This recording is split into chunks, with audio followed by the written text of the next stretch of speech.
तो स्टूडेंट्स आज की इस वीडियो में हम बात करने वाले हैं आपकी क्लास 12th इकोनॉमिक्स के अंदर जो माइक्रो इकोनॉमिक्स का सेक्शन आता है उसके मैं आपको इंपॉर्टेंट क्वेश्चंस बताऊंगा। अगर स्टूडेंट्स आपको मैक्रो इकोनॉमिक्स के भी इंपॉर्टेंट क्वेश्चंस चाहिए तो उस वीडियो का लिंक आपको नीचे डिस्क्रिप्शन में मिलेगा। और स्टूडेंट्स आप हमारा जल्दी से टेलीग्राम चैनल और हमारा व्हाट्सअप ग्रुप भी ज्वाइन कीजिए, आपको नीचे डिस्क्रिप्शन में लिंक्स मिल जाएंगे। तो चलिए स्टूडेंट्स शुरू करते हैं इस वीडियो को। तो स्टूडेंट्स बात करते हैं आपके यूनिट नंबर 1 की जिसका नाम है इंट्रोडक्शन। तो यहाँ जो इंपॉर्टेंट क्वेश्चंस बनते हैं तो सबसे पहले आपको यहाँ से करना है what is micro economics about. उसके बाद अपॉर्चुनिटी कॉस्ट, इसकी आपने डेफिनेशन करनी है विद एग्जांपल। उसके बाद what does production possibility curve show. उसके बाद when will it shift to right. उसके बाद मैक्रो इकोनॉमिक्स क्या होता है ये भी आपने लिखना है। इकोनॉमिक एजेंट्स क्या होते हैं ये भी आपने करना है। उसके बाद स्टूडेंट्स अब हम बात करते हैं आपके यूनिट नंबर 2 की जिसका नाम है कंज्यूमर इक्विलिब्रियम एंड डिमांड।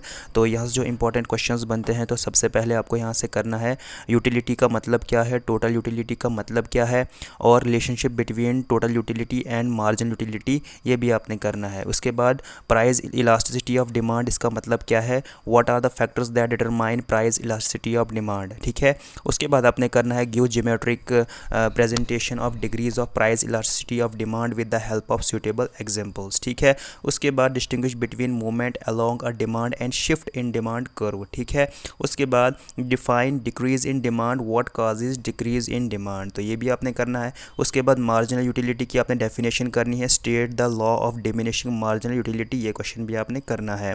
उसके बाद what is meant by consumer equilibrium, state it's condition in case of a single commodity. ठीक है, ये क्वेश्चन भी आपने करना है।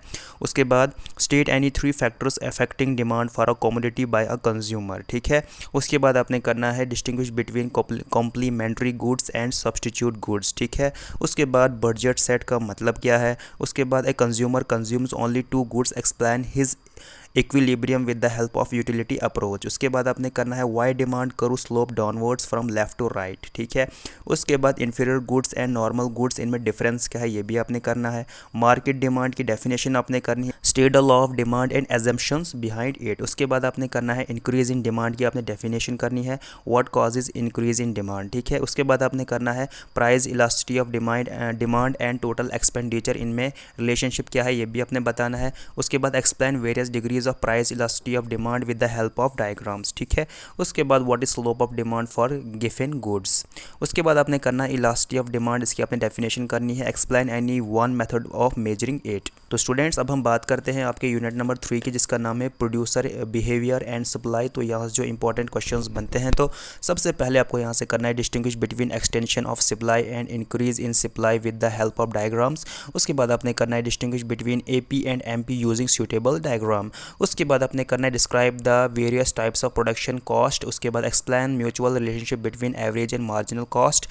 उसके बाद आपने करना है explain geometric method of measuring price elasticity of supply use diagram. उसके बाद स्टूडेंट्स आपने करना है distinguish between change in supply and change in quantity supplied of a commodity use diagrams. उसके बाद what is meant by diminishing returns to a factor, explain its causes. उसके बाद what is meant by increasing returns to a factor, what leads to increasing returns to a factor. ठीक है। उसके बाद list any 3 determinants of supply of a commodity. उसके बाद आपने करना explain supply curve with the help of schedule and diagram. उसके बाद आपने करना explain the effect of change in technology to the supply of a good.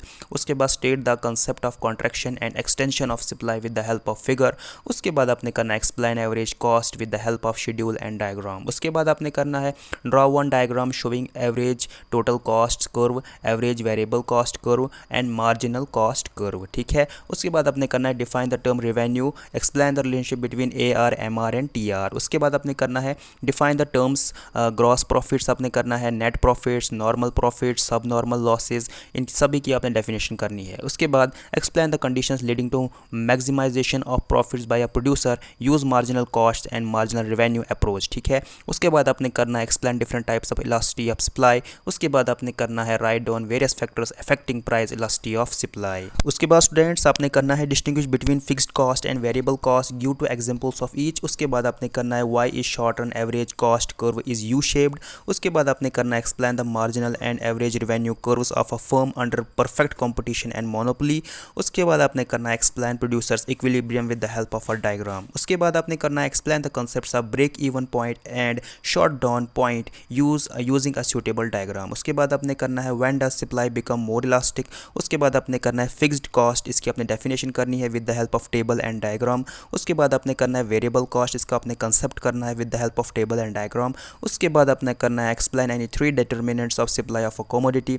उसके बाद आपने करना है explain law of supply with the help of an imaginary supply curve. ठीक है स्टूडेंट्स, तो स्टूडेंट्स अब हम बात करते हैं आपके यूनिट नंबर 4 की, इसका नाम है forms of market and price determination. तो यहाँ से जो इंपॉर्टेंट क्वेश्चंस बनते हैं, तो सबसे पहले आपको यहाँ से करना है what do you mean by perfect competition and explain its features. उसके बाद आपने करना है explain the concept of market and discuss it's different forms. उसके बाद आपने करना है distinguish between monopoly and monopolistic competition. उसके बाद आपने करना है state 4 features of oligopoly. Oligopoly की आपने डेफिनेशन भी करनी है। उसके बाद explain various condition monopolistic competition. उसके बाद explain the concept of cartels, give and example of cartel. उसके बाद आपने करना है explain the features of monopoly market. उसके बाद आपने करना है what is perfect competition in what way does it differ from monopoly. उसके बाद आपने करना है explain the basis on which different markets are defined. उसके बाद आपने करना है distinguish between collusive and non collusive oligopoly.